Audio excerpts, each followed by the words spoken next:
Welcome to my channel. मैं हूं शुभम और आज हम देखेंगे कि हमने किस तरह से कोल इंडिया में 7% का रिटर्न जनरेट किया था। तो ये कम्प्लीटली सप्लाई एंड डिमांड का ट्रेड है।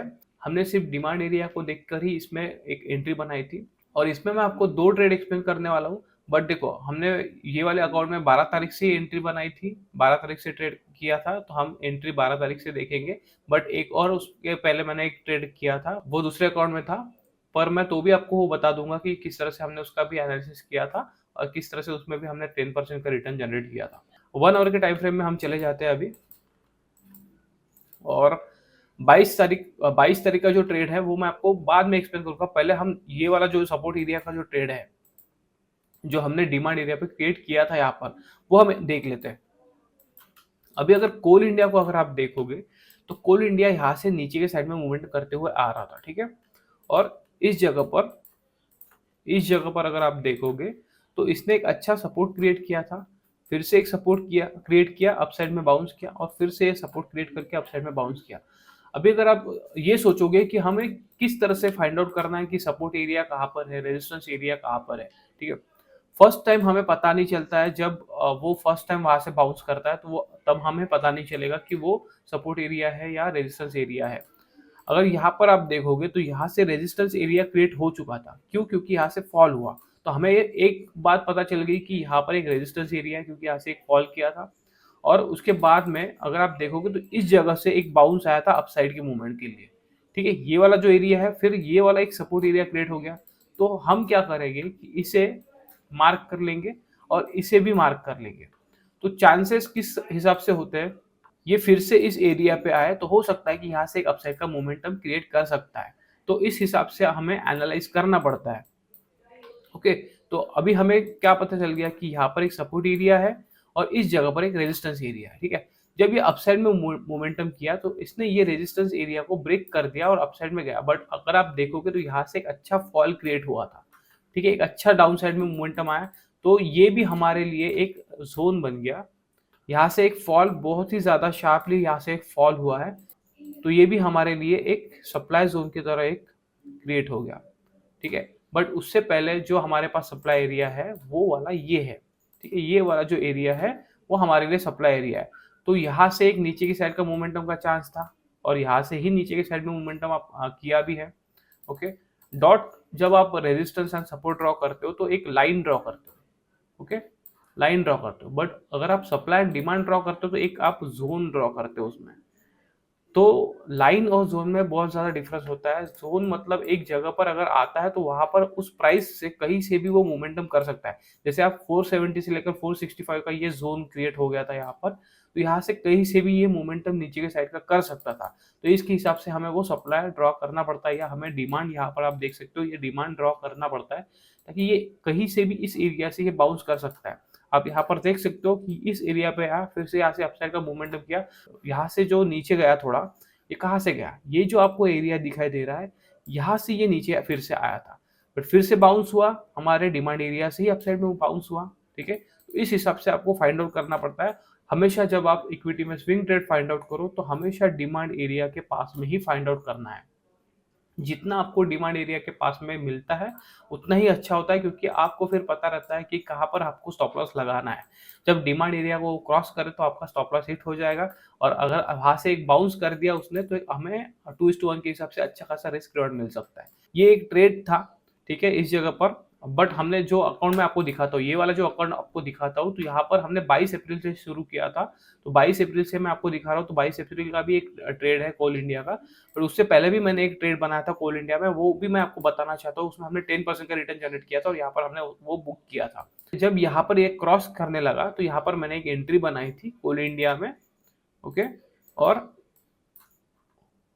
इस जगह से आप देखो, इस जगह पर मैंने वो एंट्री को बुक किया था, ठीक है, कोल इंडिया का। मैंने कंप्लीटली डिमांड एरिया का यूज किया और डिमांड एरिया पे हमने यहाँ पर ट्रेड बनाया। और मेरा स्टॉप लॉस कहाँ पर था? इस जोन के नीचे। अगर मैं जैसे आपको बताता हूँ कि अगर ये जोन के नीचे अगर सस्टेन करने लगे और नीचे के साइड में अगर ब्रेक करे अच्छा, तो ये एक हो सकता है कि चांस ये अपना ट्रेंड जो है वो चेंज कर रहा है, क्योंकि प्राइस एक्शन के हिसाब से ही मार्केट काम करता है। अगर कोई भी स्टॉक हो, उसको अगर उसका ट्रेंड चेंज करना है तो वो प्राइस एक्शन के हिसाब से ही ट्रेंड चेंज करता है, ठीक है।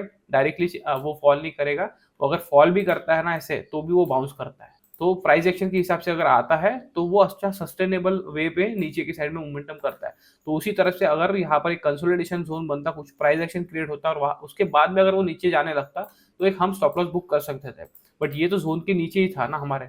अगर जोन के नीचे अगर ये सस्टेन करने लग जाता तो हम यहाँ पर एक हमारा स्टॉप लॉस बुक कर लेते। बट यहाँ पर जब एंट्री की तो इसके बाद में, एंट्री के बाद में इसने कभी भी नीचे की साइड का मूव किया ही नहीं और यहाँ से एक अच्छा खासा अपसाइड का मूवमेंट देते हुए गया और इस जगह पर मैंने यहाँ पर बुक कर लिया। अब वहां पर मैंने क्यों बुक किया, क्योंकि यहाँ पर ये हमारा सप्लाई एरिया था। फिर से ये सप्लाई एरिया के पास में आ चुका था और हमें अच्छा खासा 10% का रिटर्न यहाँ पर मिल रहा था। मैं आपको दिखा देता हूँ, ठीक है। इस जगह से अगर देखोगे तो आप देखो, ठीक है, ऑलमोस्ट हमें 10% का रिटर्न यहाँ पर जनरेट हो गया था और उतना रिटर्न अच्छा था क्योंकि 2:1 भी नहीं, उससे ज्यादा हमें थोड़ा मिल रहा था वहां पर। तो यहाँ पर मैंने सप्लाई एरिया के पास में बुक कर लिया क्योंकि यहाँ से शार्पली फॉल हुआ था तो चांसेस था कि यहाँ से फिर से नीचे की साइड का मोमेंटम कर सकता है और आप देख सकते हो कि यहाँ से नीचे की साइड का मोमेंट उसने किया भी, ठीक है। तो यहाँ पर ही हमने एंट्री बनाई थी और अगर यहाँ पे हम बुक नहीं करते तो हमारा जो आधा प्रॉफिट है वो चला गया होता है। उसके बाद में अगर आप देखोगे तो मैंने यहाँ पर एक प्रॉफिट बुकिंग की, उसके बाद में फिर से मैंने यहाँ पर एंट्री बनाई थी और यही ट्रेड मैं आपको एक्सप्लेन करना चाहता हूँ। ये हमारा नेक्स्ट ट्रेड था जो हमारे इस अकाउंट में हुआ है, ठीक है, इस अकाउंट में हुआ है और यहाँ पर आप देख सकते हो मैं ट्रेड बुक दिखाता हूँ। 22 अप्रैल का ये ट्रेड है, 9:24 को मैंने एंट्री बनाई थी, मतलब 22 तारीख के मॉर्निंग में ही मैंने एंट्री बनाई थी और वो ट्रेड हमारा 3 मई को हमारा कंप्लीट हो चुका था। 11:15 में मैंने एग्जिट किया था उसमें, ठीक है। तो ऑलमोस्ट आई थिंक 12 दिन कुछ तो भी हुए थे, ठीक है। 12 दिन में ऑलमोस्ट हमने 7% का कैप्चर किया था फिर से। मतलब यहाँ पर हमने एंट्री बनाई, यहाँ पर हमने प्रॉफिट बुक किया, फिर से जब ये नीचे फॉल किया तो इस जगह पर हमने एंट्री बनाई और यहाँ पर एक टॉप पे हमने प्रॉफिट बुक किया और आप देख सकते हो कि यहाँ से फिर से एक नीचे के साइड का मोमेंटम कोल इंडिया ने किया है।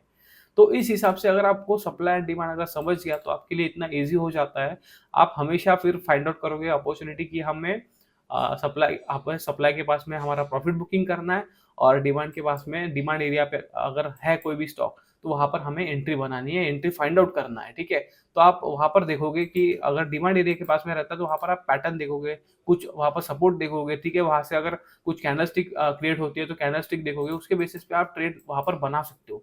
समझ के चलो कि अगर आपके पास ये 2 सपोर्ट आ चुके हैं तो आपको पता है कि यहाँ से बाउंस करने के चांसेस है। हो सकता था कि ये डायरेक्टली निकल जाए बट यहाँ पर आपको फिर से चांस मिल रहा है तो यहाँ से भी एक अच्छा खासा ट्रेड बन सकता था। इस तरह से आपको फाइंड आउट करना पड़ता है। यहाँ पर हमने ट्रेड पकड़ा और जो अकाउंट मैं आपको दिखा रहा हूँ उसमें तो आपके सामने है, ठीक है। ट्रेड बुक आप देख लो, ठीक है। 22 तारीख का ट्रेड है, उससे पहले ही मैंने ये ट्रेड कंप्लीट किया यहाँ पर, ठीक है। 12 अप्रैल का जो ट्रेड है वो हमने कंप्लीट किया। उसके बाद में फिर से मैंने 22 अप्रैल का ट्रेड यहाँ पर पकड़ा है और वो लाइव एग्जांपल आपके सामने है ट्रेड बुक में। मैं पीएनएल भी दिखा देता हूँ। कोल इंडिया आप देख सकते हो 22 क्वांटिटी, ठीक है। यहाँ पर बाय वैल्यू देख सकते हो, बाय एवरेज देख सकते हो, ठीक है। रियलाइज पीएनएल देख सकते हो, 7% का रियलाइज पीएनएल ये। तो ये आपके सामने है, इसकी वजह से मैं आपको एक्सप्लेन कर रहा हूँ। बट उसके पहले भी अच्छा ट्रेड था इसलिए मैंने आपको वो दिखा दिया, ठीक है। तो इस तरह से सिंपली आप सपोर्ट एंड रेजिस्टेंस पे ट्रेड बना सकते हो। मैं आपके सामने लाइव एग्जांपल रख रहा हूँ, जो मैंने खुद से ट्रेड किया है वही मैं आपको बता रहा हूँ, कुछ भी ऐसा डिफरेंट नहीं बता रहा हूँ। और नेक्स्ट जो मैं आपके लिए वीडियो लेकर आने वाला वो मारिको का वीडियो है। 2 दिन में हमने 4% का रिटर्न जनरेट किया है मारिको में, ठीक है। और वो करंट इसमें है, ठीक है। मैंने अभी मतलब आप पकड़ के चल सकते हो कि मैंने कल ही उसका प्रॉफिट बुक किया है, ठीक है। कल के दिन ही मैंने उसका प्रॉफिट बुक किया है और उसके पहले दिन मतलब गुरुवार को मैंने ट्रेड बनाया, गुरुवार को मैंने वो स्विंग ट्रेड लिया और कल मैंने मतलब फ्राइडे के दिन मैंने उसका प्रॉफिट बुकिंग किया है, ठीक है। 4% 2 दिन में हमें मिल गया, अच्छा रिटर्न मिल गया और हमने वो एग्जिट कर दिया। वो भी मैं आपको दिखाऊंगा नेक्स्ट वीडियो में, उसी का लेकर आने वाला हूँ मारिको का। तो वो भी चेकआउट करना मत भूलिए, ठीक। ये वीडियो संडे को मॉर्निंग में अपलोड होगा और दूसरा जो वीडियो है वो मंडे को मॉर्निंग में अपलोड हो जाएगा। 7 बजे के टाइम से मैंने यहाँ पर शेड्यूल लगाता हूँ तो 7 बजे आप देख सकते हो वीडियो को। पिछले वीडियो भी जाकर चेकआउट करो ताकि आपको अच्छे से समझ में आए। मैं धीरे धीरे आपके कंसेप्ट क्लियर करूंगा। अगर आपको कुछ भी क्वेश्चंस आ रहे हैं तो आप वहाँ पर लिखो, ठीक है, कमेंट करो ताकि मुझे पता चले कि अगले बार मुझे ये आपको एक्सप्लेन करना है। अगर आप बताओगे नहीं तो फिर मुझे पता चलेगा नहीं, ठीक है। तो मैं आपको उतना ही इजी वे से आपको बताऊंगा। चैनल को सब्सक्राइब कर लो, वीडियो को लाइक करो और अगर आपका कुछ भी क्वेश्चंस है तो आप कमेंट करो, ठीक है। आज के लिए बस इतना ही, मिलते हैं नेक्स्ट वीडियो में। Thank you.